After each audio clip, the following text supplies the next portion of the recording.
ചേട്ടൻ ഇന്ന് കാര്യമായിട്ട് പണിയൊന്നുമില്ലാന്ന് തോന്നുന്നു. അത് നിനക്കെങ്ങനെ മനസ്സിലായി? അല്ല, ഇന്ന് കട തുറന്ന് ഇത്രയും സമയമായിട്ടും മിഷ്യൻ ചവിട്ടണ സ്വരം കേട്ടില്ല. ചേട്ടൻ ഇവിടെയും മിഷ്യൻ അവിടെയും, പിന്നെ എങ്ങനെ പണി നടക്കുക? ഇന്ന് ഈ സമയം വരെ കട്ടിങ് ആയിരുന്നു.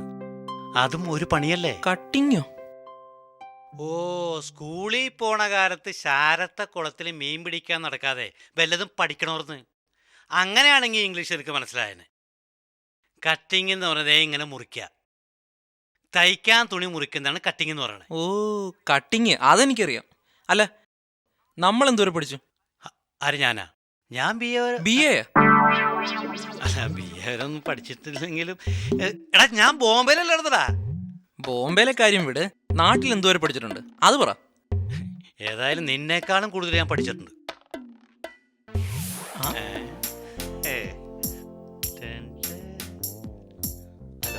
എന്താ വേണ്ടത്? ഞങ്ങൾക്ക് റിബൺ വേണമായിരുന്നു. ഇപ്പൊ തരാം. എന്ത് കളർ വേണമെന്ന് ചോദിക്കടാ. എന്ത് കളറാ വേണ്ടേ? ചോപ്പ്.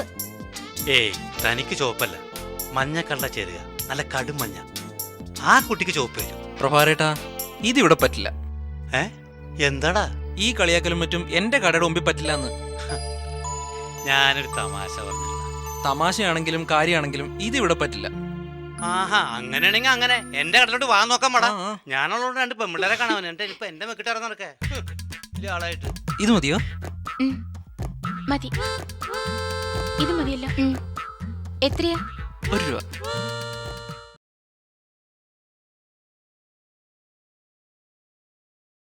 എന്താ പ്രഭാരേട്ടാ അപ്പൊ തന്നെ ഇങ്ങനെ പോന്നു കളഞ്ഞ്? നീയായിട്ടുള്ള ചങ്ങാത്തൊക്കെ നിർത്തി. അതെന്ത് വർത്താനാ ചേട്ടൻ പറയണേ? പിന്നല്ലാതെ, കരിങ്കാലിപ്പണിയിലടാ നീ കാണിച്ചേ. ആ പെൺകുട്ടികളുടെ മുന്നിൽ എന്നെ നീ നാട്ടിച്ചില്ലടാ. പ്രഭാരേട്ടാ, കടയിൽ വരുന്നവരെ കളിയാക്കരുതെന്നല്ലേ ഞാൻ പറഞ്ഞുള്ളൂ. അതായത് നിന്റെ കടയിൽ കളിയാക്കൽ പാടില്ല, എന്റെ കടയിൽ അത് ആകാന്നല്ലേ? ചേട്ടൻ അങ്ങനെ പറയരുത്. പിന്നെ ഞാൻ എങ്ങനെ പറയാനോടാ? നീ എനിക്ക് പറഞ്ഞതാ, എന്നിട്ട് ഞാൻ അതുപോലെ പറയാ. എന്താ? ചൂടാവല്ലേ ചേട്ടാ. ചേട്ടനൊരു കാര്യം ആലോചിക്കണം. ചേട്ടൻ ഈ നാട്ടില് ഒരു നിലയും വിലയൊക്കെ ഉണ്ട്. ആണോ? പിന്നല്ലാതെ, ആനയ്ക്ക് ആനയുടെ വലിപ്പം അറിയില്ലെന്ന് പറഞ്ഞ മാതിരിയാ ചേട്ടന്റെ കാര്യം. ചേട്ടന്റെ ഈ നിലയും വിലയൊക്കെ വെച്ച് നോക്കുമ്പോ ഞാനാരാ? ഞാൻ വെറും ഒരു പയ്യൻ. എന്റെ ഭാഗത്ത്, അതായത് എന്റെ കടയിലൊരു തെറ്റ് വന്നാ ചോദ്യം ചെയ്യാനും കുറ്റപ്പെടുത്താനും 100 പേരുണ്ടാവും. അതുടനെ എന്റെ വീട്ടിലറിയും. പിന്നെ എന്റെ കാര്യം അധോഗതിയാവും. പക്ഷേ ചേട്ടന്റെ കടയിലൊരു തെറ്റ് വന്നാ ആരെങ്കിലും ചോദിക്കോ? അതിനുള്ള ധൈര്യം ഇവിടെ ആർക്കെങ്കിലും ഉണ്ടാ? ഇല്ല. അതുകൊണ്ടാ ഞാൻ കടയിൽ വെച്ച് അങ്ങനെ പറഞ്ഞത്. ഇത്രയും വലിയ ബുദ്ധിയും കഴിവൊക്കെയുള്ള ചേട്ടൻ അത് മനസ്സിലാക്കുമെന്ന് ഞാൻ വിചാരിച്ചു. പക്ഷേ ചേട്ടൻ അത് മനസ്സിലാക്കിയില്ല. പോകല്ലടാ, സംഗതിയൊക്കെ എനിക്ക് മനസ്സിലായി. പിന്നെ ഇന്ന് ഞാൻ നിന്നൊരു സ്ഥലം വരെ കൊണ്ടുപോകാം. എവിടെ? അതൊക്കെ ഉണ്ട്.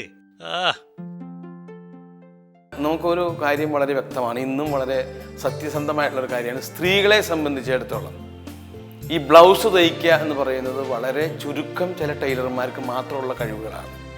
പ്രഭാകരൻ ഈ പറഞ്ഞ പോലെ ഈ സ്ത്രീകൾക്ക് ബ്ലൗസ് തയ്ക്കാനായിട്ട് വലിയൊരു വിദഗ്ധനാണെന്നാണ് പറയപ്പെടുന്നത്.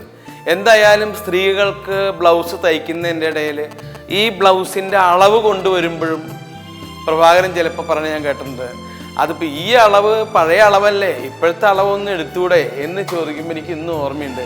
വിലാസിനി എന്ന് പറഞ്ഞൊരു സ്ത്രീ പറഞ്ഞു, ഈ അളവിൽ അങ്ങോട്ട് തയ്ച്ചാൽ മതി പ്രഭാകരാണ്.